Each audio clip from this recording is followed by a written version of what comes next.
جو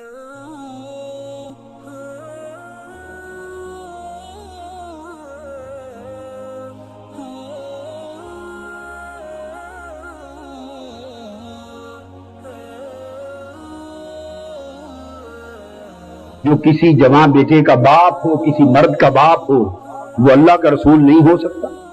بولیے بولیے، ابراہیم اللہ کے رسول تھے اور بیٹوں کے باپ، مردوں کے باپ تھے۔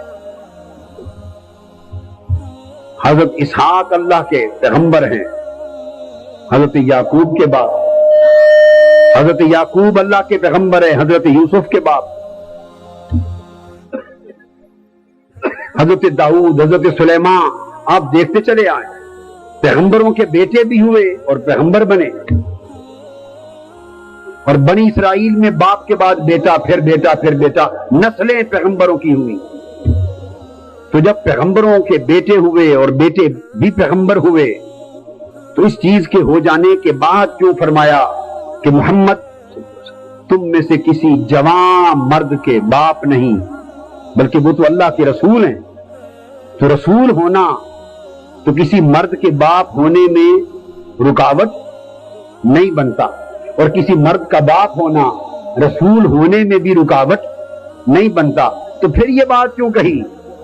یہ بات رسول ہونے کی وجہ سے نہیں فرمائی، یہ بات خاتم النبیین کی وجہ سے فرمائی کہ تم میں سے کسی مرد کے باپ نہیں محمد۔ کیوں؟ کہ وہ آخری نبی ہے۔ اب اس کا مطلب یہ ہے کہ اگر محمد صلی اللہ علیہ وسلم کسی مرد کے باپ ہوتے، یعنی حضور علیہ السلام کا کوئی بیٹا ہوتا اور وہ جواں ہوتا، مرد بنتا جواں ہو کر، تو دو صورتیں ممکن تھیں۔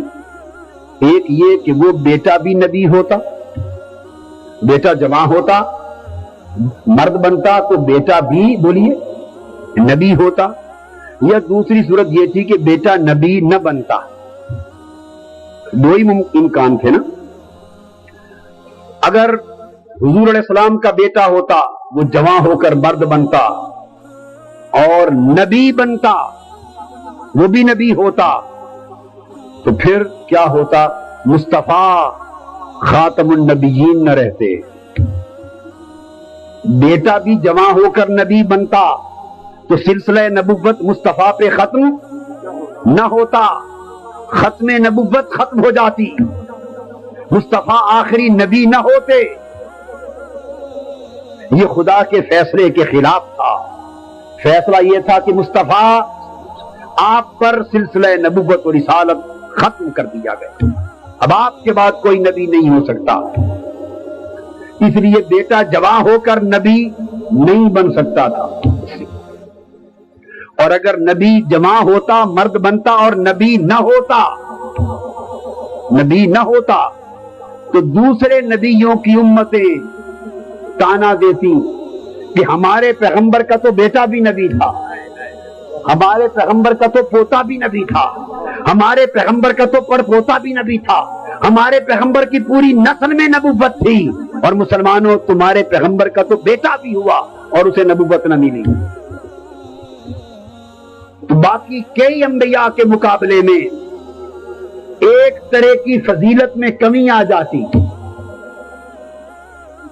ایک اعتبار سے فضیلت میں کمی آ جاتی، امت محمدی کو تانا ملتا، اور دوسرے انبیاء اس جہت سے فضیلت لے جاتے، آگے بڑھ جاتے۔ رب کو نہ یہ منظور تھا نہ یہ منظور تھا، نہ یہ منظور تھا کہ ختم نبوت ٹوٹے اور مصطفیٰ کے بعد کوئی اور نبی آئے، یہ بھی منظور نہ تھا، اور یہ بھی منظور نہ تھا کہ مصطفیٰ کا بیٹا جواں ہو اور نبی نہ ہو، کوئی پیغمبر مصطفیٰ سے آگے بڑھ جائے، نہ یہ منظور تھا نہ وہ منظور تھا۔ آپ کو یہ بات سمجھ میں آئی نکتہ؟ میں اس کی ایک مثال دیتا ہوں، عجیب قرآنی مثال ہے۔ اللہ پاک نے فرمایا قرآن مجید میں، حضور علیہ السلام کی زبان اقدس سے آقا نے کہا، میرے محبوب فرما دیں ان کافروں مشرکوں کو جو میرے بیٹے بناتے ہیں، حضرت عیسیٰ کو میرا بیٹا بناتے ہیں، عزیر کو میرا بیٹا بناتے ہیں، جو میرے بیٹے مانتے ہیں ان سے فرما دے قل ان کان للرحمن ولد فانا اول العابدین، کہہ دو نادانو اگر اللہ کا کوئی بیٹا ہوتا تو سب سے پہلے میں اس کی عبادت نہ کرتا۔ کیا مطلب؟ اگر اللہ کا کوئی بیٹا ہوتا تو اس کی شان کا تقاضا یہ تھا کہ اس کے بیٹے میں بھی الوہیت آتی ہے، اس کا بیٹا بھی اپنے باپ کی طرح خدا بنتا۔ اگر بیٹا رب کا بیٹا ہو کر رب نہ بنتا تو فضیلت میں کمی آ جاتی۔ لوگ کہتے بیٹا باپ جیسا نہ بنا، بیٹا باپ جیسا نہ بنا، بیٹا ہو کر خدا نہ بنتا تو تانا ملتا، اور اگر خدا کا بیٹا ہو جاتا خدا ہوتا تو وہ شریک ہو جاتا، توحید نہ رہتی۔ رب کو نہ تانا منظور تھا نہ توحید کا ٹوٹنا منظور تھا، اس لیے فرمایا قل هو اللہ احد اللہ الصمد لم یلد ولم یولد، وہ ایک ہے، بے نیاز ہے، اس کا کوئی بیٹا نہیں، اس کا کوئی ولد، اس کا بیٹا نہیں، کیونکہ اگر اس کا بیٹا ہو تو لازمی ہے کہ وہ بھی خدا ہو، اور اگر خدا ہو جائے تو شرک ہوگا، توحید نہ رہے گی۔ تو لوگوں اب میں اصل نقطے کی طرف آپ کو لا رہا ہوں۔ توحید نے رب کو بیٹے سے پاک رکھا، توحید نے رب کو بیٹے سے پاک رکھا، بیٹا ہونے نہ دیا کہ توحید میں حرف آتا تھا، توحید نے رب کو بیٹے سے پاک رکھا، اور ختم نبوت نے مصطفیٰ کو جوان بیٹے سے پاک رکھا۔ اگر حضور کا اسی طرح بیٹا ہوتا تو لازمی تھا کہ وہ بھی پیغمبر ہو، ورنہ شان میں کمی آ جائے، اور پیغمبر ہو تو ختم نبوت نہیں رہتی۔ سو ختم نبوت نے مصطفیٰ کو بڑے بیٹے، جوان بیٹے، مرد بیٹے سے اس لیے پاک رکھا جیسے توحید نے رب کو بیٹے سے پاک رکھا۔ تو رب کی توحید کے باعث خدا کا بیٹا نہ ہوا، اور مصطفیٰ کی ختم نبوت کے باعث مصطفیٰ کا بیٹا جوان نہ ہوا۔ اب یہ حدیث پاک میں آتا ہے، حدیث نبوی ہے، سنن ابن ماجہ میں ہے۔ حضرت ابراہیم حضور کے صاحبزادے تھے، وہ بچپن میں پیدا ہوئے اور بچپن میں وفات ہو گئی۔ جب ان کی وفات ہوئی تو حضور نے فرمایا لو عاش لکان صدیقا نبیا، اگر ابراہیم میرا بیٹا زندہ رہتا تو اللہ کا سچا نبی ہوتا، اگر زندہ رہتا تو اللہ کا سچا نبی ہوتا، اس لیے رب نے اس کو زندہ نہیں رکھا کیونکہ میری ختم نبوت کو محفوظ رکھا۔ اور صحیح بخاری میں حدیث ہے، فرمایا اگر یہ فیصلہ ہوا ہوتا کہ محمد کے بعد بھی کوئی نبی ہو سکتا ہے، صحیح بخاری میں اگر رب کا فیصلہ یہ ہوتا کہ محمد صلی اللہ علیہ وسلم کے بعد بھی کوئی نبی ہو سکتا ہے تو حضور کا بیٹا ابراہیم اس کو زندہ رکھا جاتا۔ اس کی وفات اس لیے ہو گئی کہ مصطفیٰ کے بعد اب کوئی نبی نہیں ہو سکتا۔ حاضرین محترم، ختم نبوت کا تقاضا یہ تھا کہ حضور کا صلبی بیٹا آپ کے اپنے نطفہ مبارک سے اور صلب مبارک سے پیدا ہونے والا بیٹا جوان نہ ہو تاکہ ختم نبوت برقرار رہے۔ ابراہیم علیہ السلام نے 2 دعائیں مانگی تھیں، باری تعالیٰ ایک تو میری ذریت میں خاتم الانبیاء عطا فرما، ایک میری ذریت میں ختم نبوت دے، دوسری دعا تھی کہ میری ذریت میں امامت دے۔ خاتم الانبیاء بشکل مصطفیٰ ذریت ابراہیم میں آ گئے، دعا قبول ہو گئی۔ اب دوسری دعا تھی ومن ذریتی، میری ذریت میں امامت بھی دے۔ امامت نبوت ہو چکی اب حضور پر نبوت ختم ہو جانے کے بعد لازمی تقاضا تھا کہ فیض نبوت مصطفیٰ اب امامت کے فیض کی شکل میں آگے چلے. تو حضرت ابراہیم کی ذریت میں ولایت بھی چلے.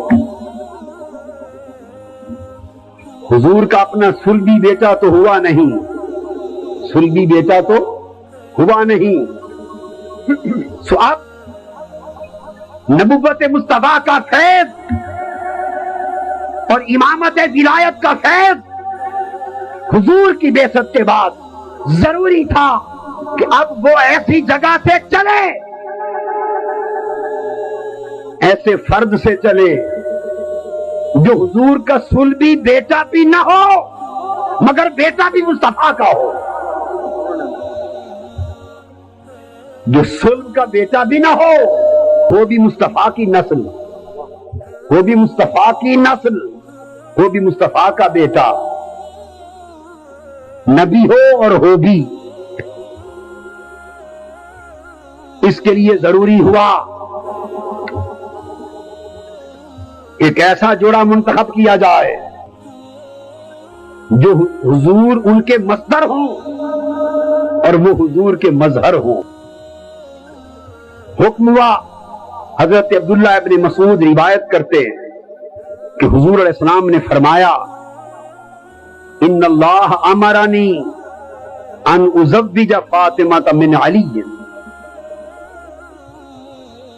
اللہ نے مجھے حکم دیا کہ میرے محبوب مصطفیٰ فاطمہ کی شادی علی سے کر.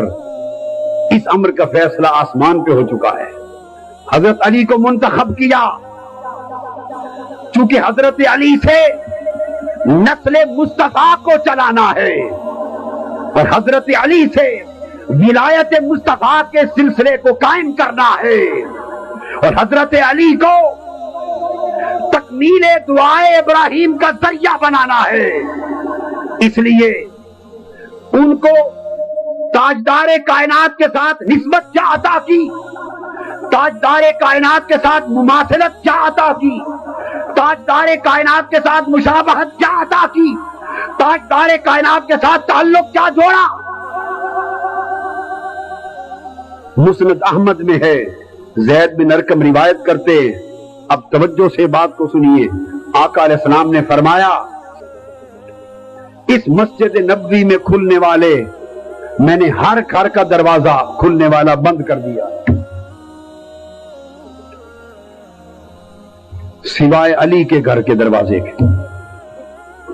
اب کسی گھر کا دروازہ مسجد نبوی کے صحن میں نہیں کھل سکتا،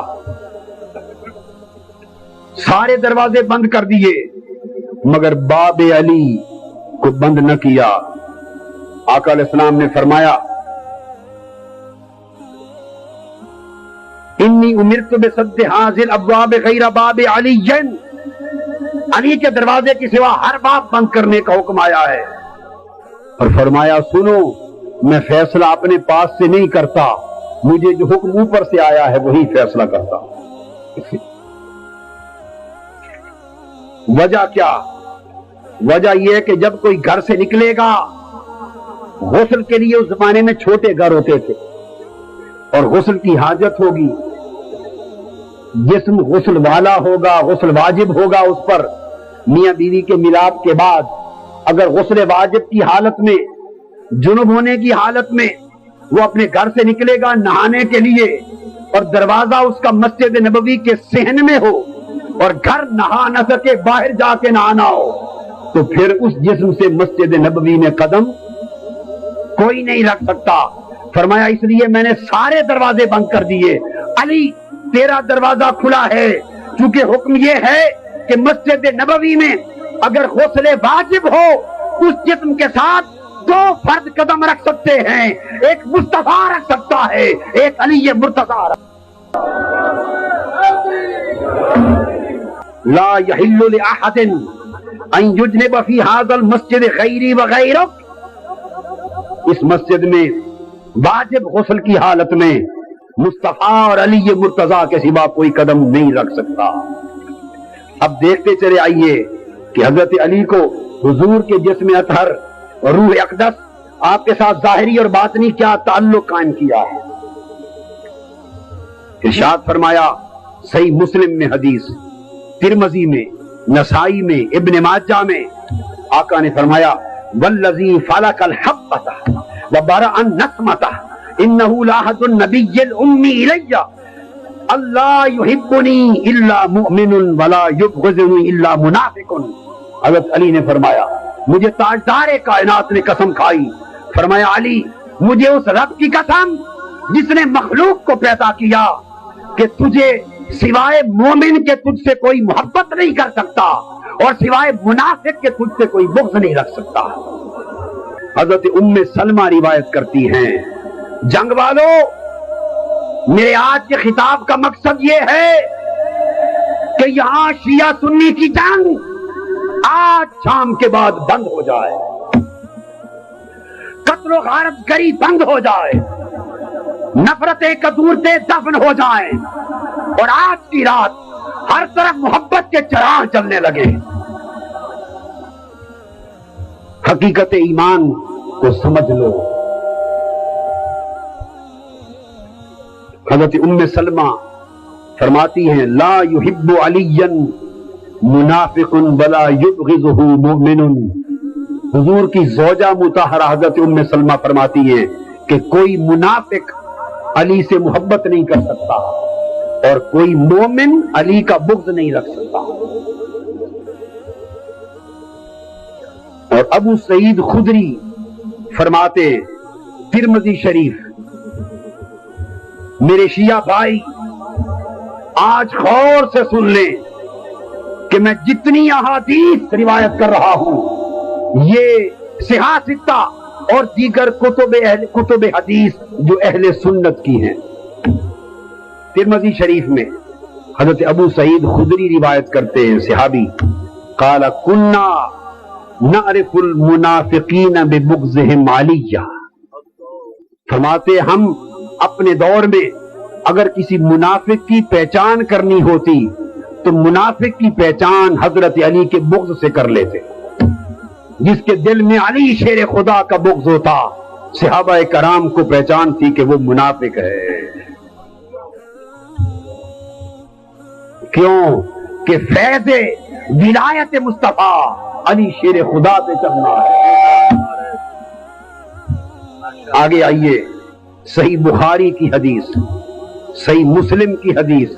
حضرت برا روایت کرتے کہ حضور علیہ السلام نے حضرت علی سے فرمایا، بڑی توجہ طلب حدیث کا جملہ ہے. آقا علیہ السلام نے فرمایا علی کو انت منی وانا منک.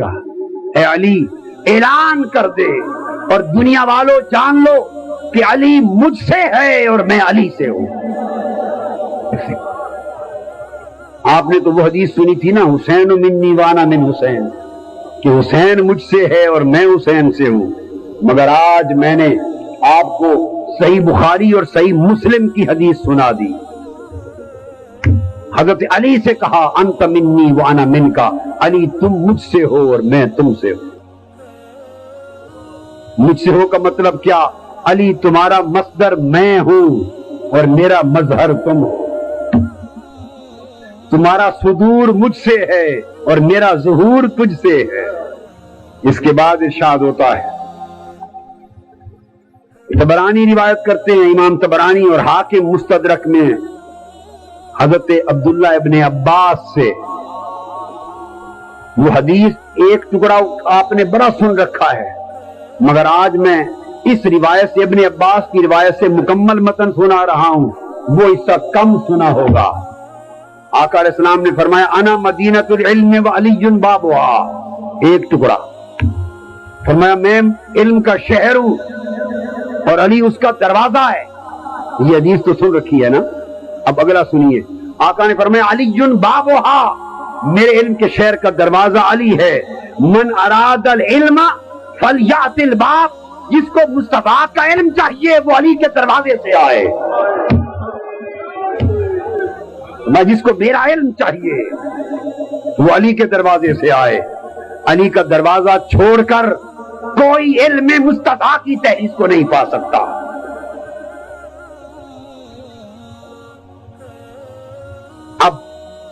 ام المؤمنین حضرت عائشہ صدیقہ رضی اللہ تعالی عنہا سے روایت،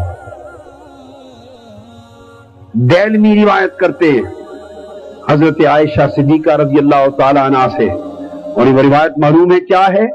حضرت عائشہ فرماتی ہیں اکیلے بیٹھے گھر میں مصطفیٰ سے بات سنی تھی، کوئی گواہ موجود نہ تھا، کوئی گواہ موجود۔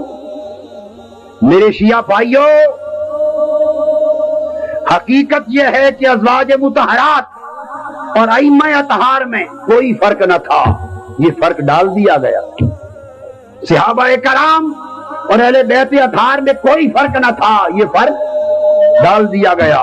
سنیے، گھر کے بند کمرے میں حضور علیہ السلام ایک بات کہتے، باہر کا کوئی شخص موجود نہیں، حضرت عائشہ صدیقہ سننے والی ہیں، تنہا اکیلی، اگر چاہتی تو باہر کسی اور کو بیان، بولیے اونچا، بیان نہ کرتی، چھپا لیتی، مگر نہیں، جو خلوت میں مصطفیٰ سے سنا جلوت میں خلق کو سنا دیا۔ حضرت عائشہ صدیقہ رضی اللہ تعالیٰ عنہ فرماتی ہیں کہ گھر کے اندر میرے مصطفیٰ نے فرمایا تھا کہ ذکر علی عبادت، علی کا ذکر کرنا عبادت ہے، علی کا ذکر کرنا عبادت ہے۔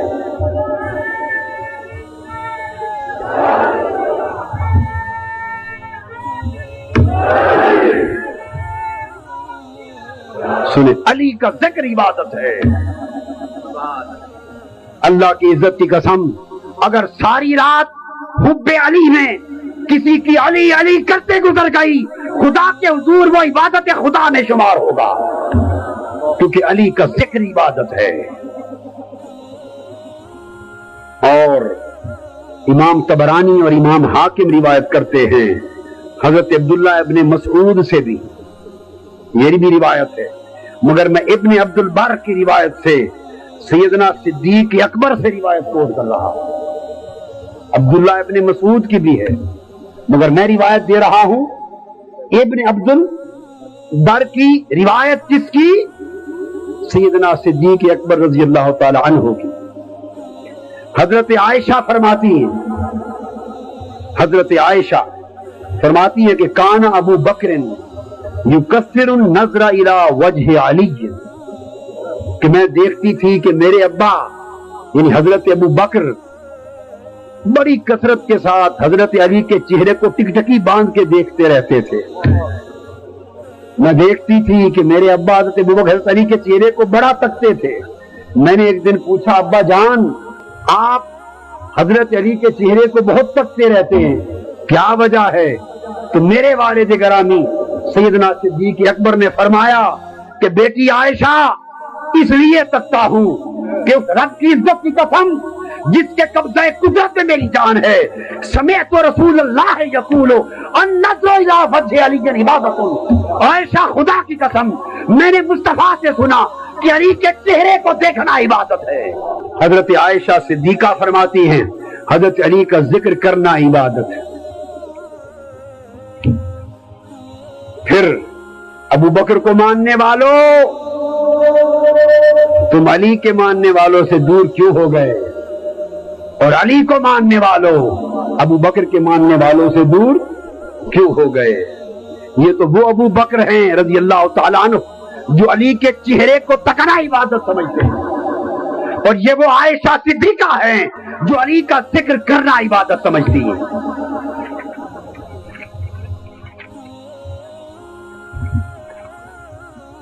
میں نے کہا تھا کہ مصطفیٰ کا اب فیض ولایت علی سے چلنا تھا، اور ذبح عظیم حسین پہ ہونا تھی، اس لیے ضروری تھا کہ ولایت مصطفیٰ ولایت علی شیر خدا بن جائے، اور ولایت علی شیر خدا ولایت مصطفیٰ تصور کی جائے، حکمی وحدت ہو جائے۔ چنانچہ مسند امام احمد بن حنبل، طبرانی ریاض بن حارث سے روایت ہے، آقا علیہ السلام نے فرمایا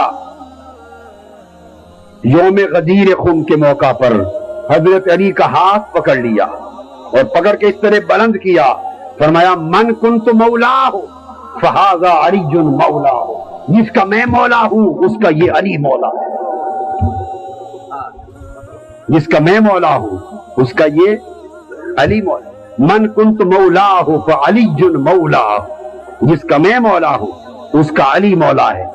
اور زید بن ارقم نے روایت کیا، پھر حضور نے دعا کی، یہ ترمذی میں صحاح ستہ میں حدیث ہے، پھر دعا کی جس کا میں مولا ہوں اس کا علی مولا ہے۔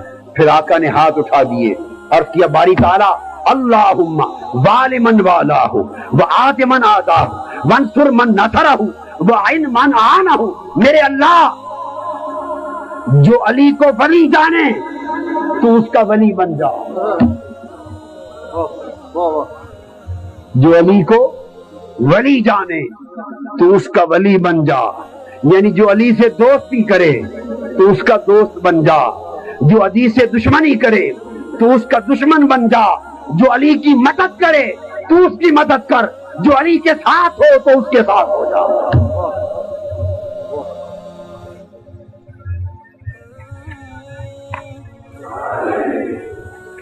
آگے حدیث پاک کے الفاظ ہیں، مسند امام احمد بن حنبل میں روایت ہے کہ آقا علیہ السلام نے فرمایا 30 صحابہ کھڑے ہو گئے گواہی دینے کے لیے، کیا حضرت علی کے سامنے 30 صحابہ کرام، جن میں 12 صحابہ بدری بھی تھے، 12 صحابہ بدری یعنی غزوہ بدر میں شریک ہونے والے بھی صحابہ 12 ان میں شامل تھے، 30 یا اس سے بھی زیادہ صحابہ کھڑے ہو گئے، کہا ہم گواہی دیتے ہیں کہ حضور علیہ السلام نے یہ فرمایا تھا اور ہم نے سنا تھا۔ اور حضور نے کیا فرمایا؟ صحابہ کرام نے کہا کہ حضور نے حضرت علی کا ہاتھ پکڑ کے اونچا کر دیا تھا، پکڑ لیا، اور ہم سب سے کہا تھا اتعلمون انی اولا بالمؤمنین من انفسہم، مسلمانوں کیا تم نہیں جانتے کہ میں یعنی مصطفیٰ تمام مسلمانوں کی جانوں سے بھی زیادہ قریب تر ہوں؟ حضور نے پوچھا کیا نہیں جانتے کہ میں تم سب مومنوں کی جانوں سے بھی قریب تر اور عزیز تر ہوں؟ صحابہ کرام نے عرض کیا بلا یا رسول اللہ، آقا جی ہاں آپ ہم سب کی جانوں سے قریب تر ہیں۔ فرمایا سنو میں تمہاری جانوں کے قریب ہوں، اور اعلان سن لو من کنت مولا ہو فہذا مولا ہو، مجھے عزیز رکھنے والوں میں اس کا عزیز ہوں جو علی کو عزیز رکھتا ہے، جس کا میں مولا ہوں اس کا علی مولا ہے۔ اے اللہ تو بھی اس کا ولی بن جو علی کو ولی جانے، اور اس کا دشمن بن جو علی کا دشمن ہو۔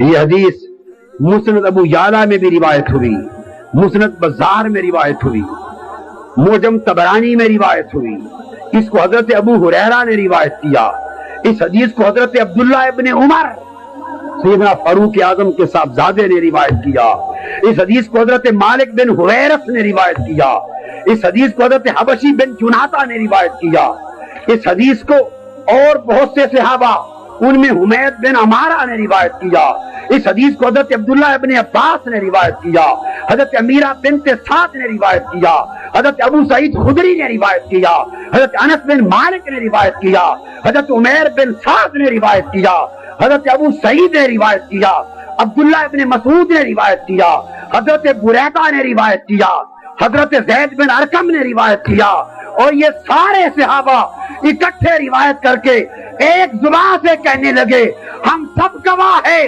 مصطفیٰ نے فرمایا جس کا میں مولا اس کا علی مولا۔